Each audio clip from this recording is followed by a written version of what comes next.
Right,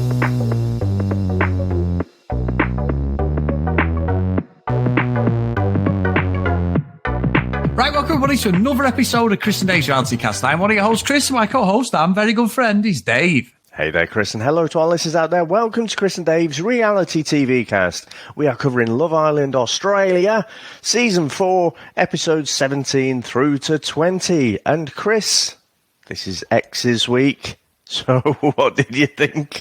Where would you like to start in this week that really mixed up the pot a bit?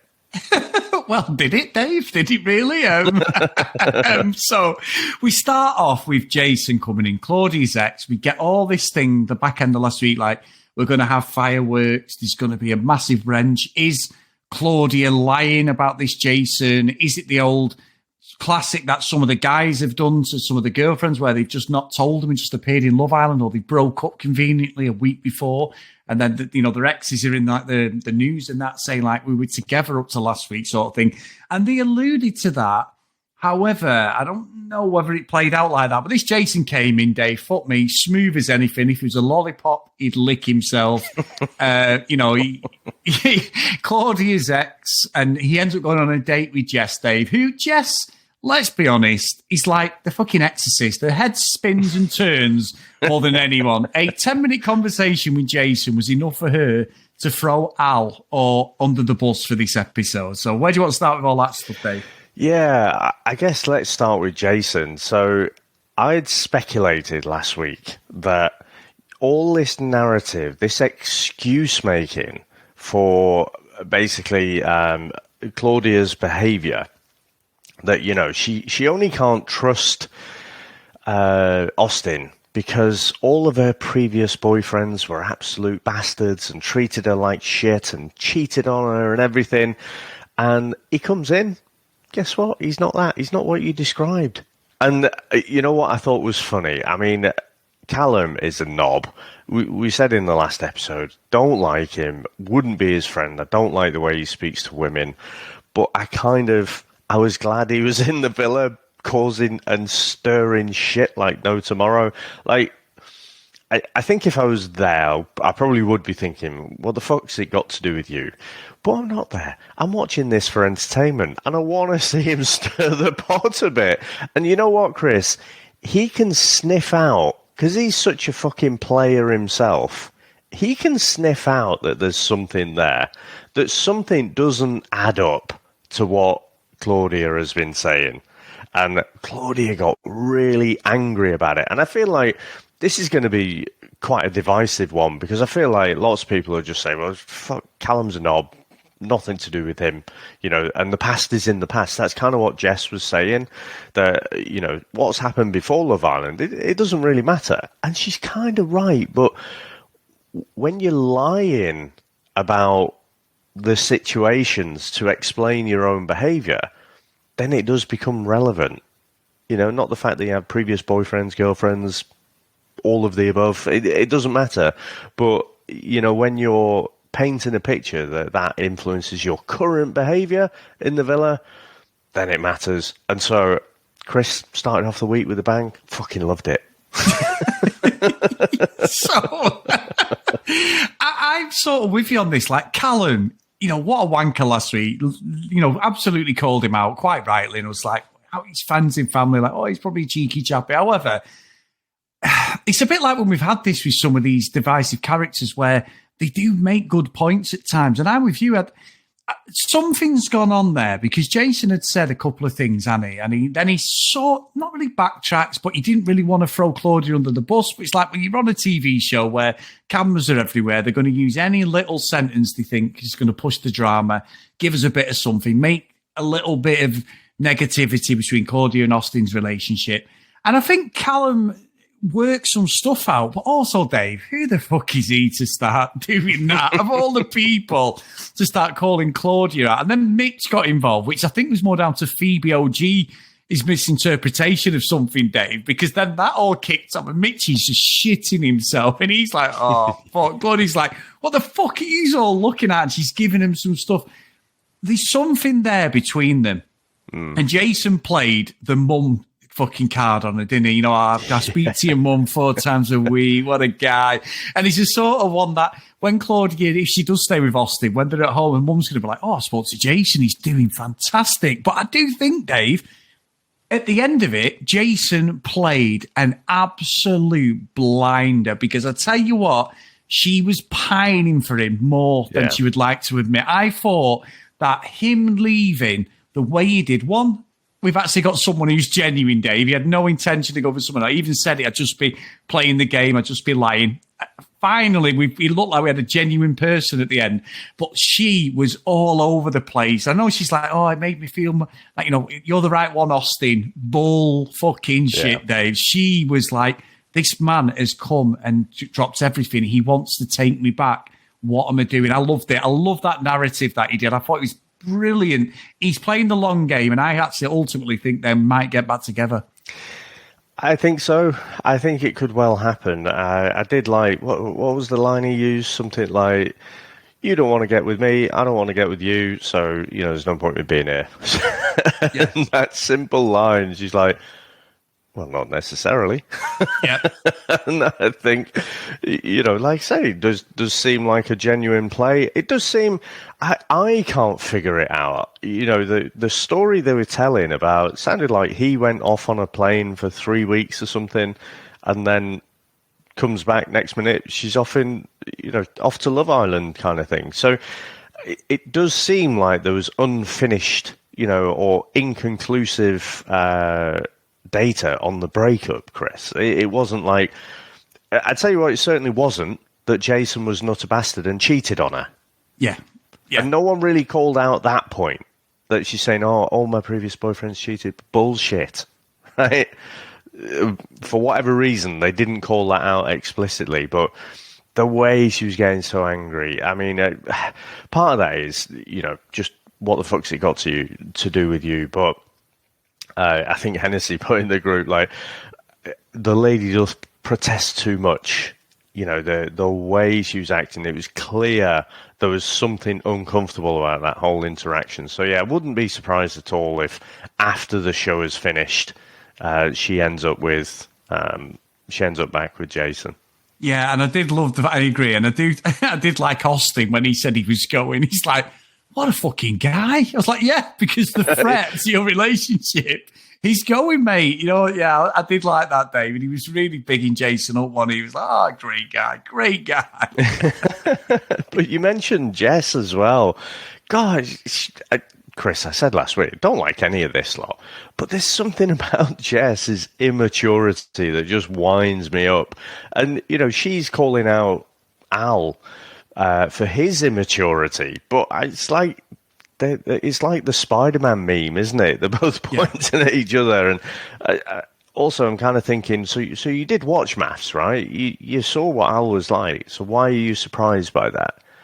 And then her head turns, like you say, like the fucking Exorcist as soon as someone comes in. So it's another one of those great hypocritical fucking battles, Chris. So, I mean, they seem to have got through that, but I'm not convinced by them. Actually, Chris, I don't know if I'm convinced by any of these couples at all. No, and you know what, Dave? I agree with that, because you watch the editing and it's very clever on Love Island, because Tak and Stella had nothing until we got to the stripping game, which is quite late, because in the UK, well, it's quite an early game that they play. And they're playing this quite late in this series. You know, we're like 4 weeks in. But I'm with you.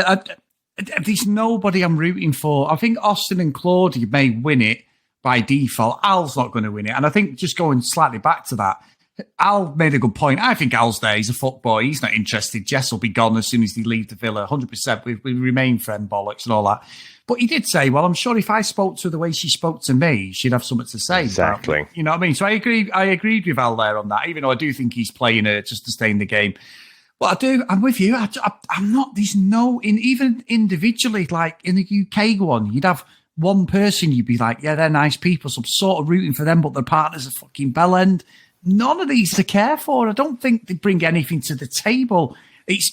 I think this series has been watchable, and it's enough for you to talk about. But the UK one that's just was far superior than this, and I like the Aussie one usually. I just think it's just been like, he's got the beats of Love Island. It's just not delivered on the drama that we wanted. I've enjoyed it, but I think in terms of being invested in the couples and really caring about where they go and then seeing them break up or whatever, we haven't had any of that. I mean, the thing is, though, Chris, with last season, I don't think we were either. And we were reminded of that because in steps fucking Mitch. Now, I think by the end of last season, I think Mitch at least had me fooled. I can't quite remember if he had you fooled as well, because I thought most of the way through, just an absolute fuckboy. Yeah. And, you know, he plays that he's not, but he fucking is. And then right at the end, I think I switched and said, oh, no, he does seem to be genuine. And then the next minute, like, he's fucking splitting up with Tina because he's sleeping with, was it Emily or some other contestant? Well, he comes in like fucking Bertie Big Bollocks, and like all the girls are swooning. And yes, he's got a fucking body that is chiseled out of granite. You know, if you were looking to fucking sculpt a Greek god, Mitch would be the person there. But again, I get such fuckboy vibes from him, and he fucking loves it. And he's one of those people like that thinks he's really funny because he laughs at his own jokes. And I guess because he's so fit, other people around him kind of giggle and laugh, you know, but you're not fucking funny, mate. Put your shit-eating grin away. And, you know, he soon fucking didn't have that shit-eating grin on anymore when Tina walked in, did he? So again, I loved the kind of play because I'm actually enjoying. I can't remember what the voiceover guy's name is. I'm quite enjoying him, but he did say, "Oh, we haven't told Mitch that Tina's coming in," and Tina, we haven't told her either. And so I thought, oh, you bastards producers, you are just looking to create some drama here, and I fucking love it. So, again, you could see it properly. He saw his arse, didn't he, as soon as Tina walked in, and he was like, oh, yeah, there might be something still left there, you know, and she's having none of it. But again, by the end of the last episode, I think she's wobbling a little bit. I hope she doesn't, you know, once bitten, twice shy and all that. But, I thought it was really funny because initially Mitch, you know, stirred up all of the couples, you know, and Mitch and OG Phoebe not looking so comfortable now.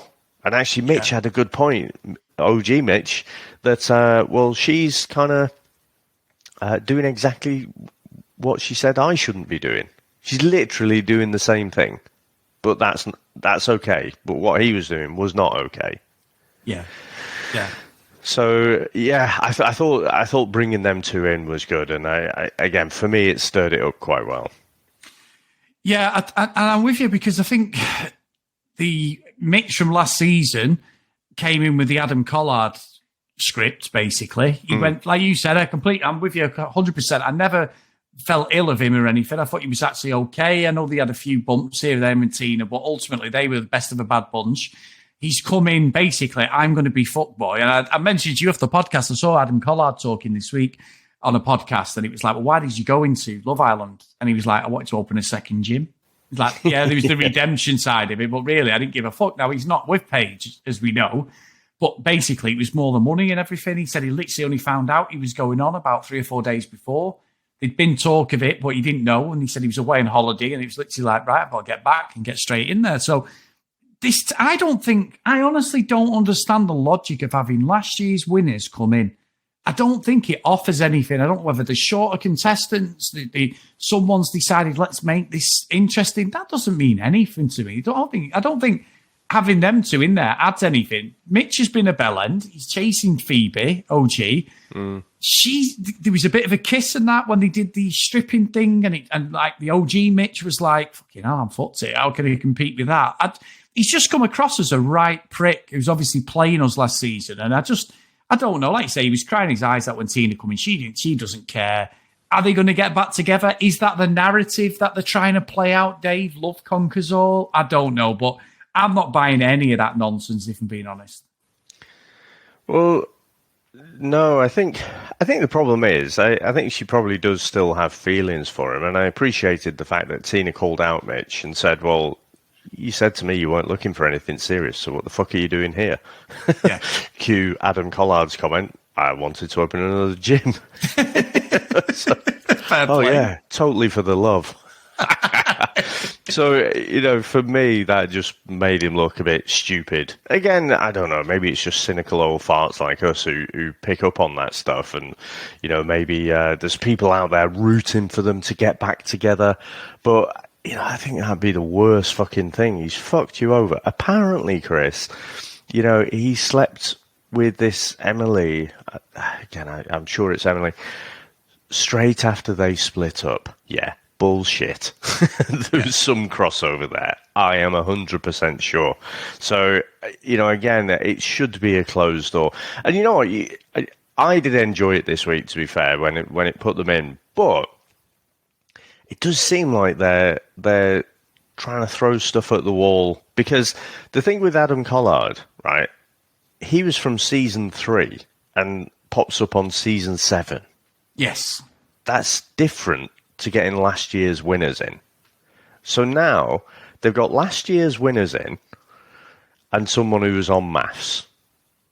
It's becoming like a Christmas special episode, isn't it? You know what I mean? It's like, let's get, are we going to get someone else next week? Are we going to get Al's ex, Sam, in?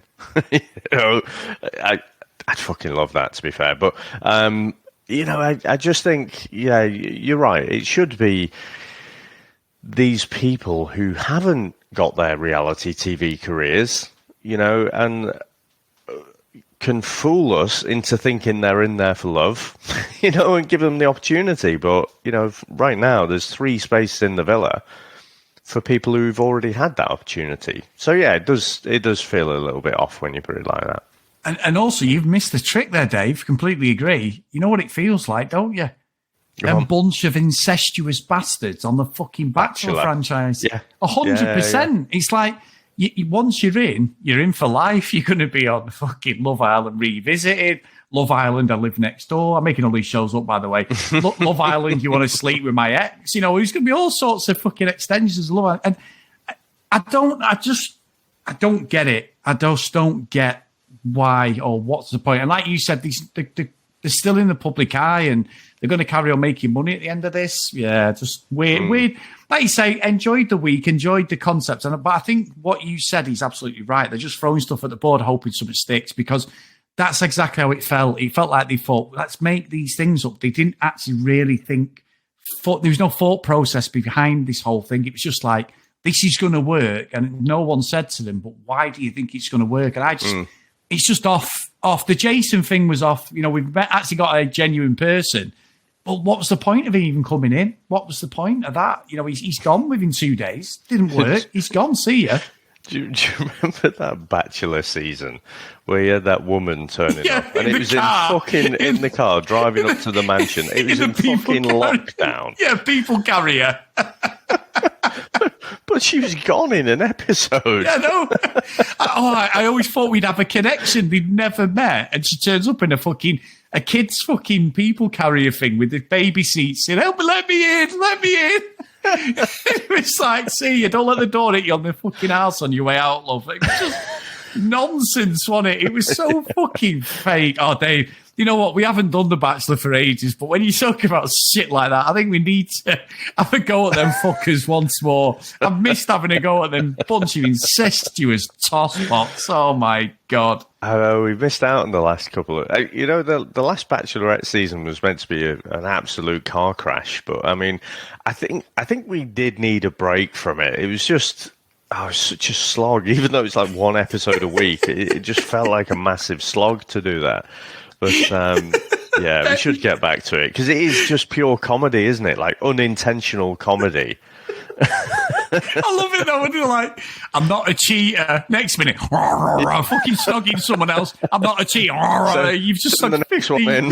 Yeah, I snogged 15 people, and I'm fucking, I love it. They love either the Bachelor or the Bachelorette is in love with 3 people simultaneously. Of course you are. Bull fucking shit, they are. Clayton's was the best, though, wasn't it? It's like he admitted, I've been intimate with all of you. I don't know who I'm going to pick. I got stick for this thing, the human IKEA wardrobe, the fucking personality wardrobe. Fucking brilliant Bachelor, wasn't he? From nowhere. Because they had the season before the Bachelorette, they had that random 2-minute segment of him playing with kids from nowhere. We were like, where the fuck is this going? And I think you went, I think this could be the Bachelor. And I'm like, you're joking. And it was. It was just random, wasn't it? He didn't feature at all. Yeah. Brilliant. Yeah, absolutely brilliant. Who'd have thought we would be laughing and reminiscing about fucking Bachelor? Yeah. Oh, maybe next year, Chris. But we've got another fucking UK Winter Love Island to come up. Yeah, after this one. Oh, brilliant! Apparently, we've only got like 2 weeks of this left. I know. Where do you think it's going to go? I don't know, David. That's the thing. It's like, what a strange decision to have it, so late and stuff. And I don't know. I don't care. We've not got Casa Amor, have we? You mentioned that in the last episode. Where's that? What's happened with, other things? That's not been there. I don't know. They're going to have to cram it in. I mean, we always talk about that first series of the American Love Island. And it was genuinely one of them things where it came and went. Everyone got sort of kicked off. Everyone was, but yeah, it's strange. Very, very strange, Dave. Yeah. So I don't know. Maybe X's week is the thing that's replaced Casa Amor. And maybe this is the producers trying to mix things up a bit, but come on, let's face it, we all fucking love Casa Amor, even though we're like, come on, do something different, but not the things that we like. We want you to keep those things. There's nothing better than when someone comes in with someone else and they're like, oh, they won't cheat. They will not cheat. And they do, and you're like, yes, get in there. I love it, Dave. When was the last time that really happened? So like, all hail to UK season 5, right? When you had fucking Curtis, who Amy was looking to marry off as soon as they'd left the show. You had him. Then you had Michael as well. And Amber, yeah. Yeah, walking in with someone, is it Joanna or something? And Amber's just stood there on her own. That was proper explosive stuff, and we weren't expecting those kind of fireworks. But since then, I'm trying to think, when has there been like a really solid couple that are just suddenly broken up from left field? I mean, it doesn't seem like we've had that. All the ones who cheat, oh no, sorry, Chris, are tested. Tested, Dave. It's a test. Because is it even a real relationship if you haven't been tested and snog, 7 other women? Yeah. What a test! Yeah. I think that was Jake, wasn't it? In UK season 6, that seems to have changed the game. It's like, I don't know. I'm just surprised. I guess when I look back, I can't think of a real solid couple that Casa Amor has like disrupted and we didn't see it coming. Brilliant. We need something, Dave, don't we? Yeah. But I don't think even if any of this happened, none of the couples are bothered about. I think Mitch would be the one, OG Mitch. He'd be straight in there. I think he'd nose his relationship up straight away with OG Phoebe. But I think she'd play away as well. Yeah, I do. I think if Big Mitch makes a proper play for her, even though she's sort of rebuffed him, I don't think she'll be able to resist Dave. I think she really likes him. I just think morally, she doesn't want to look like she's cheating in the context of the show, but I think there is an attraction between them both. That lap dance, fucking hell. You know what I mean? That wasn't just for playing that. She genuinely liked him. So if she does, she does. It's only Love Island. It's not like they're fucking married or anything. Fair play to them. Yeah. But they have to keep up this pretense, don't they? They're really there to find someone. Not just create this reality TV persona that they can milk for Instagram followers. Dave, come on. That's a bit pessimistic there, Mr. Horrocks. But anyway, Dave, another week, another bit of Love Island. 2 more weeks to go, guys. So we are leading up to Christmas. Massive, massive thank you for all your support on the podcast. We really appreciate it. If you want to email us, cdrealitycast@gmail.com. If you want to follow us on social media, @cdrealitycast. Please go over to Facebook, Chris and Dave's Reality Cast, and all you need to do is find the Reality TV Cast, Chris and Dave's Reality TV Cast. Sorry, guys.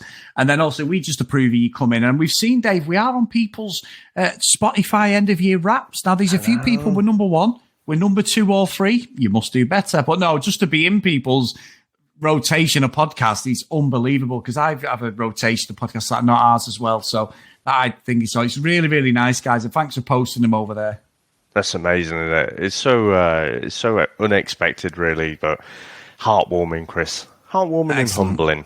Excellent. It is. You're right, mate. So if you want to support us a bit more, guys, get over to patreon.com/CD Realitycast.